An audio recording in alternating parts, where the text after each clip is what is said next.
qui existait au niveau de la caisse Petro-Caribé. Gagner des hommes qui ont pointé à l'index qui prend comme ça, pas une personne qui a fait personne rien. Et puis, elle a dit, comme ça, c'est mon problème. Personne n'a pas faire rien. La justice là ne fonctionne pas.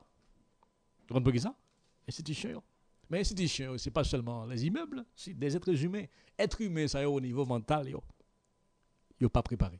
Donc, nous avons besoin de l'école qui a préparé l'autre type de citoyen haïtien. Et à cet effet, il y a une interview donnée par plusieurs citoyens, y compris Patrice Dumont, à qui, moi, un peu le crédit, m'estimer son citoyen qui est de bonne foi. S'il retrouve dans cercle à côté que Mounio voulait faire des choses, il peut faire des choses. Mais au niveau extrême, malheureusement, pas un Haïtien qui est prêt pour qui c'est bataille pour que ce pays change. Et bataille pour ça qui est la corruption, ça qui est irrespect pour les principes, pour que le finisse. Donc, pas un monde qui est prêt pour mourir pour ça. Vous comprenez? Donc, on donne à sa mesure ce qu'on peut, tout en évitant de se faire tuer pour rien. Et quand je dis pour rien, pour les Haïtiens, pour le pays. Vous comprenez? Comme Dessalines l'a fait, comme Toussaint l'avait fait. Donc, m'a invité d'entendre à travers l'émission Métronos, Radio-Télé Métropole. Monsieur dit, si nous quittons question l'argent, vol qui fait dans Petro-Caribé, passé comme ça. Pas que personne que la justice condamnée pour que la nation connaît. Si on a dit, moi, je ne suis pas coupable, je n'ai rien volé, ce sont des accusations qui ont été portées contre moi, eh bien, qu'ils le prouvent devant un cours de justice. Si nous pas fait ça, eh ben c'est fini. Puis à la guinette, puis à la guerre, Haïtien fait commencer à voler, Haïti fait commencer pauvre, moun fait comment ça fait crime dans le pays, Haïtien fait comment ça fait Haïtien pareil, étonné bœuf. Vous comprenez? Donc c'est savant, désolé. Donc m'a invité d'entendre avant de partir ces trois hommes qui t'ont intervenu à l'émission Le Point de Radio Télé Métropole. Le procès n'a pas lieu. Si le procès n'est pas réalisé, c'est la déchéance totale en Haïti. Consacrée. La déchéance consacrée des institutions. On ne respecte plus les institutions, plus la justice. Si on laisse piller de cette façon les ressources financières du pays, écoutez-moi, ça ne va pas rester comme ça. Ça ne va pas rester comme ça. Il y aura, je ne dis pas de révolte, je ne dis pas ça. Ça peut bien se transformer en révolte aussi. Mais c'est la déchéance totale. On continue à descendre la pente. Il est impératif que Petro-Caribé soit devant les tribunaux. Et attention, il ne s'agit pas de confirmer ou d'infirmer les accusations entre les guillemets, qui auraient été portées contre certaines personnes. Elles seraient au nombre de 14. Il s'agit précisément de trouver la vérité. Et quand on aura trouvé la vérité, ces personnes seront lavées une fois pour toutes. Et tout au long, quand je dis une fois pour toutes, ça veut dire que des générations et des générations.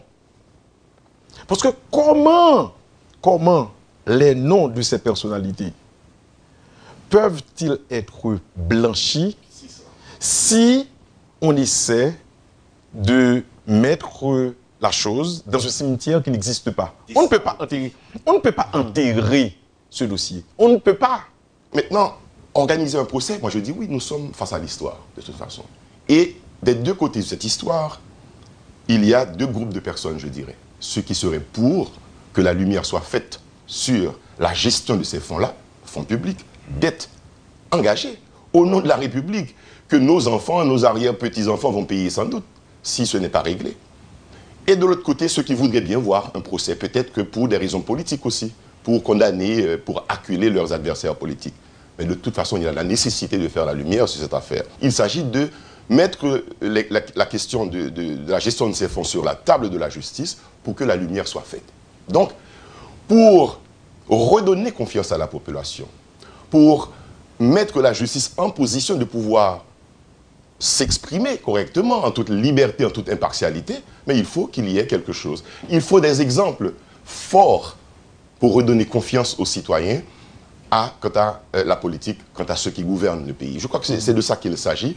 Ceux qui pensent, avec un vote pareil, par exemple, nous sommes intelligents politiquement, nous avons écarté le problème. Oui, mais l'histoire nous regarde. L'histoire nous demandera compte un jour ou l'autre. Voilà, c'était Patrick Dumont, M. Édouard Poltre et Clarence Renoir, qui t'a parlé mon langage. Et je me demande comment se fait-il que ceux-là qui sont commissaires, ceux-là qui sont juges d'instruction, ou bien qui sont parlementaires, ou qui sont présidents des citoyens qui sont placés au plus haut niveau de l'État, le monde qui gagne direction pays, non, mais pas un type de langage, ça pas trouvé que le normal pour que type de monde accusation ça yo visé à, eh ben, il est important que la justice fait lumière pour innocenter ou bien condamner, culpabiliser ces gens. Et pour quelle raison? Et qui ça qu'empêcher que la police parle en langage comme ça? Qui ça qu'empêcher que le président de la République gagne un type de raisonnement ça pour trouver que c'est normal? Et qui ça qu'empêcher que le Parlement que nous avons, le Parlement, le monde qui est député, le monde qui est sénateur, puis comprendre que l'important pour que gagne en lumière qui fait, que société en place là, mais gagne des réponses, des réponses alors, qui espéraient d'ailleurs. C'est malheureux. La raison, c'est parce que Jean-Mdou, eh bien, nous avons une société qui est formée avec des citoyens, des hommes, des femmes, qui ne sont pas conditionnés depuis l'enfance, depuis le berceau, puis ils vivent tant que monde, et puis ils traitent le pays comme des citoyens. C'est des gens qui levent, regardez, les gens qui dans l'État, c'est volé, volé. Les gens qui dans l'État, c'est les gens qui gagnent, cherchent en pile, les gens fait bagarre là, et puis ils ont discuté, parce qu'ils ne connaissent pas rien qu'à privé. Donc qu'est-ce qu'ils font? Ils reproduisent même schéma, même schéma. Donc autant que nous pas changer siècle ça, à travers un système éducatif qui visait un autre type d'haïtien, qui est capable de nouveaux juges, de l'autre type de juges, avec des hommes qui conditionnaient différemment.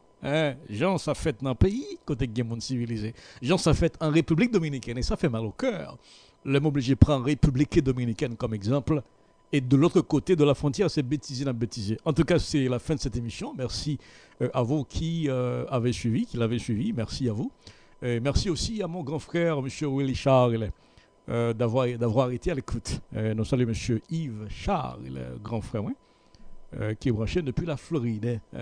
Bonsoir aussi à ma nièce Ervika, belle-sœur Manoun, toute la famille, bonsoir. Ici, Radio Gamma International. Passez un excellent dimanche après-midi. À bientôt. Non, pas moi, c'est Charles Jones. Nous sommes contents. Le fait que tu